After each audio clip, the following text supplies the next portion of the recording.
Welcome to this episode of the Million Dollar Mastermind. I'm Larry Weidel, and let's get started. This episode is another idea I'm sharing with you from my own personal daily reflections on winning.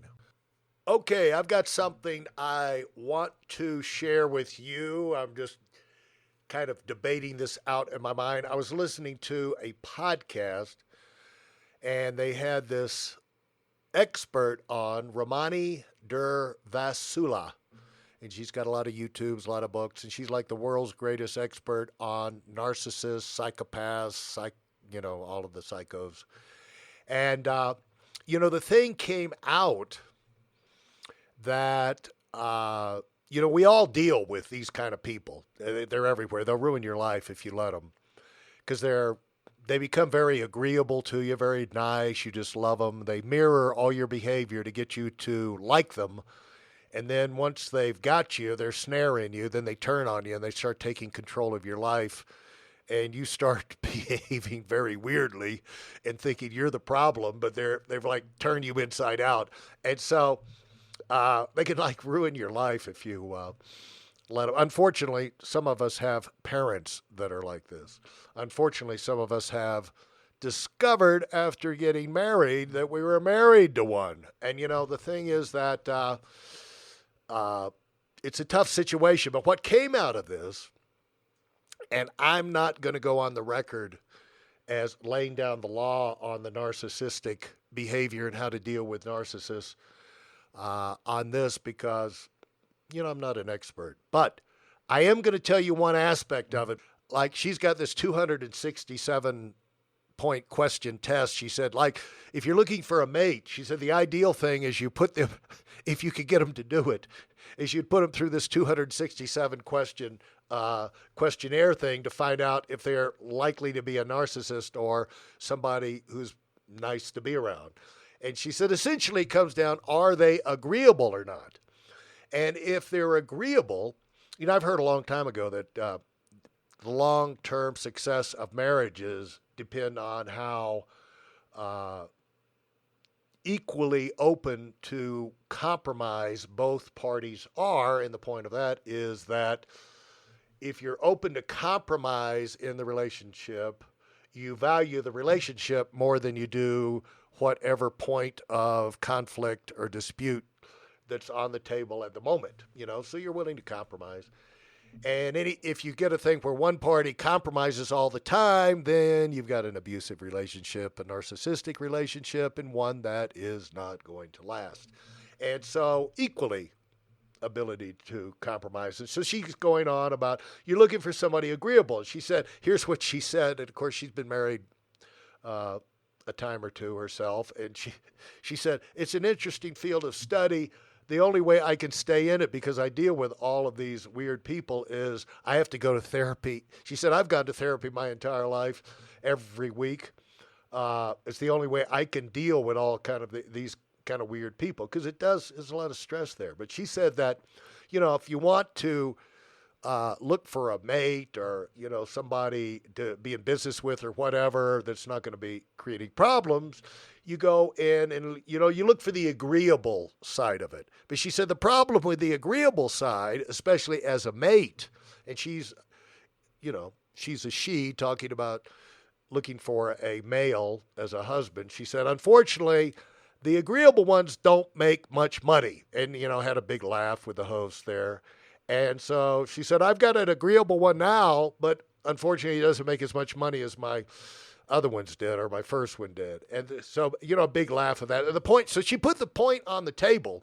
And this, I took this personally because here I'm talking to people about counseling on making, $1 million a year, which is the idea behind a $1 Million Mastermind is to maximize your potential and to be a high achiever in whatever arena of life that you're most passionate about. That's the reason behind the $1 Million Mastermind idea. And I know, I wouldn't say hundreds, but probably between, at least close to a couple $100 million earners, not millionaires. That's somebody who's got, you could be a millionaire because you had your real estate property go up and luck up on some stock. No, $1 million earners. That's the arena that I live and breathe in. And these are some of the greatest people in the world.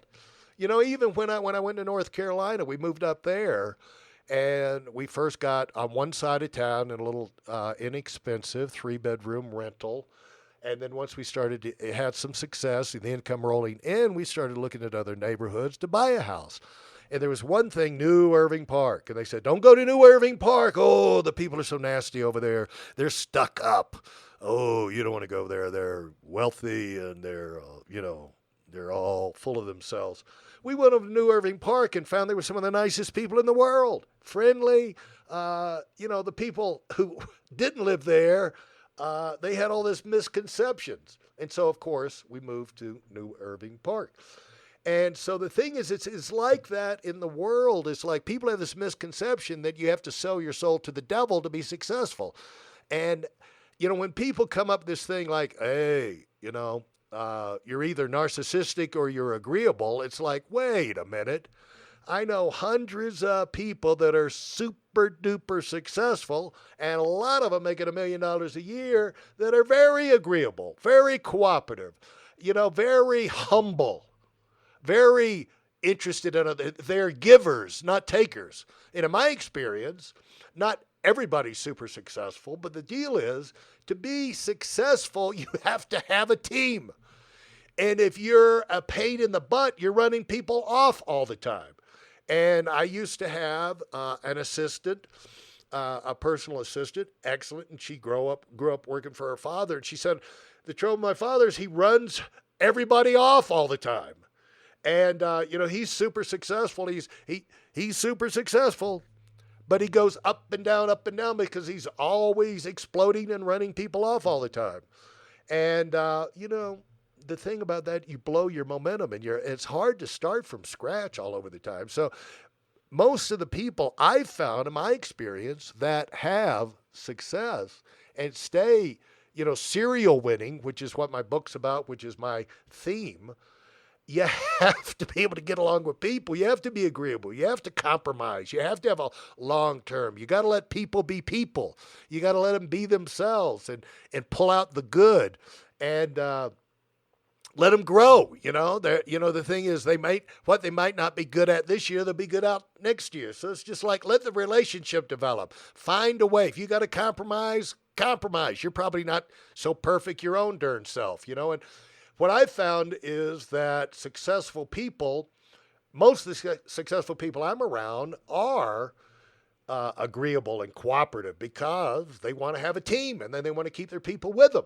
And so I took this personally. I started thinking about it, and I went back, like how to be a high achiever but not a narcissist, because not all narcissists are high achievers either. There's a lot of broke, pretty much the reason a lot of people are homeless, I won't say a lot, but there's a lot of people that withdraw from society, let's say, because the world doesn't treat them the way they want to be treated, and they just withdraw and go into hibernation. But not all high achievers are narcissists either. So you can't just put people in these boxes. And I felt like, I just needed to take a stand for this. And I'll tell you this, not everyone who occasionally acts like a narcissist is a narcissist either, because who among us, a narcissist is basically someone stuck at the toddler stage of development.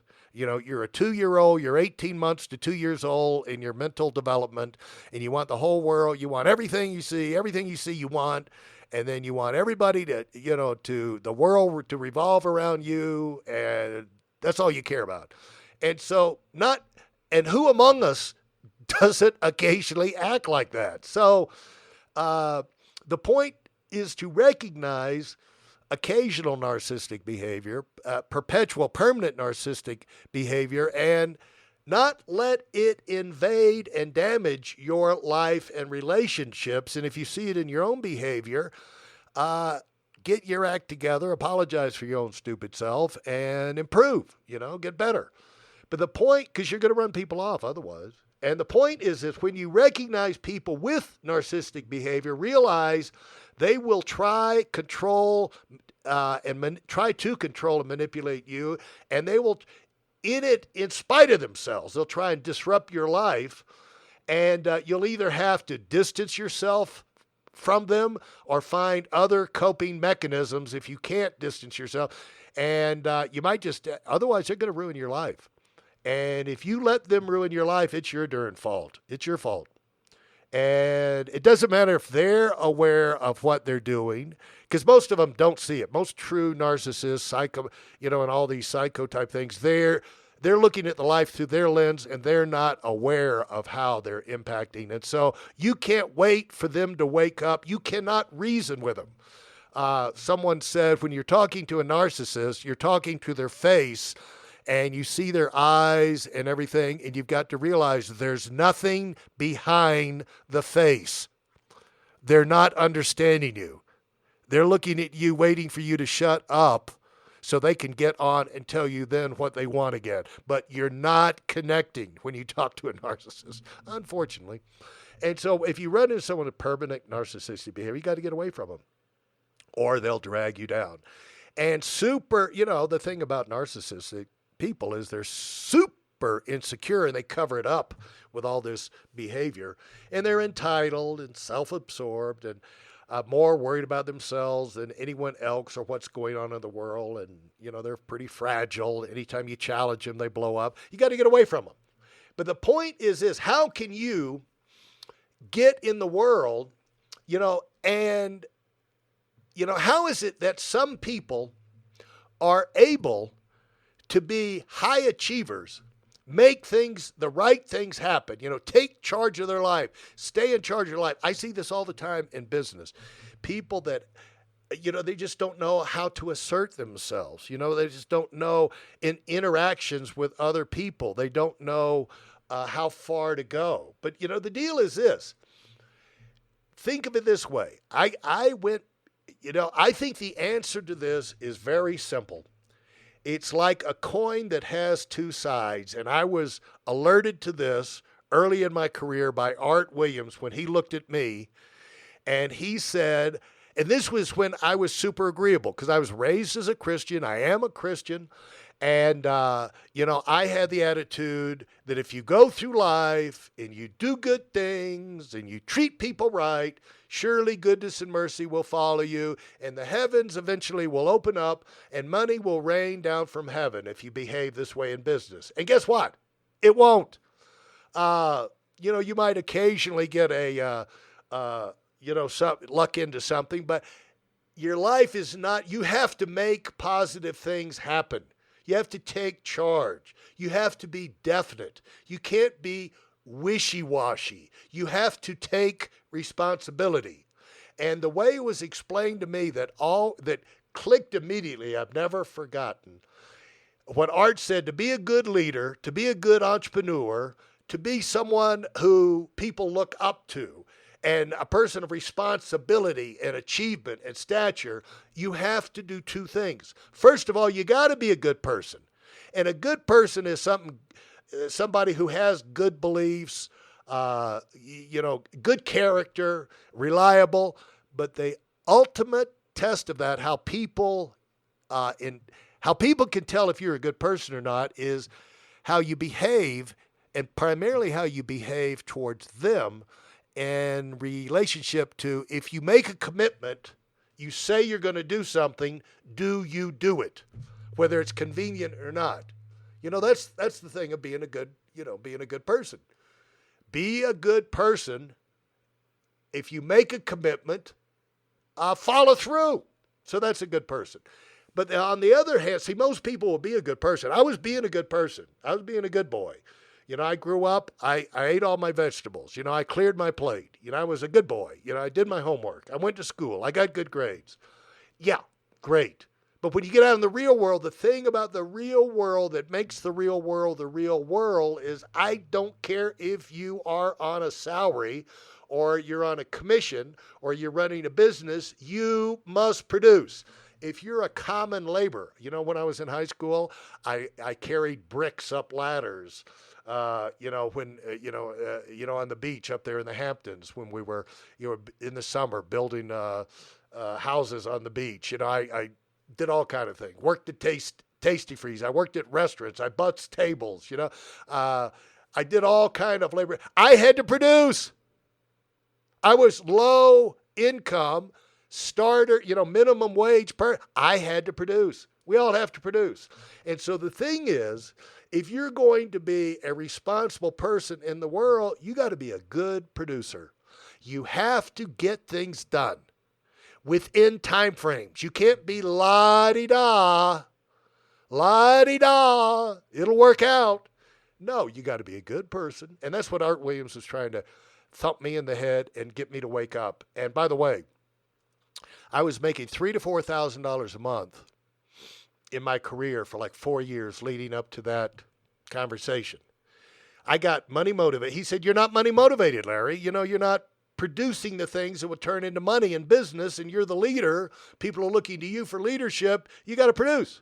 You got to get, so I got in the numbers business because he said, until you put points on the board, until you produce, there's no way to tell you that you're different from all the people that just talk a good game. So you got to be a good person, but you got to be a good producer. Now, most of us find it easier to be a good person than it is to be a good producer, but there are some monomaniacs out there that are almost impossible to live with that are good producers, but they've got to learn how to be a good person. Otherwise, they're going to be running people off all the time, So the thing is, if you're going to last and you're going to be someone of stature, goes to the top, stays at the top, you got to be both. Good person, good producer. And so what happened to me after I got that little adjustment in my thinking, I went into the numbers business, and I won't tell you the changes I made, but I'll tell you that my income doubled the next 3 months in a row. It went from $3,000 to $4,000 a month in April. That was the end of April in, 1980, I guess.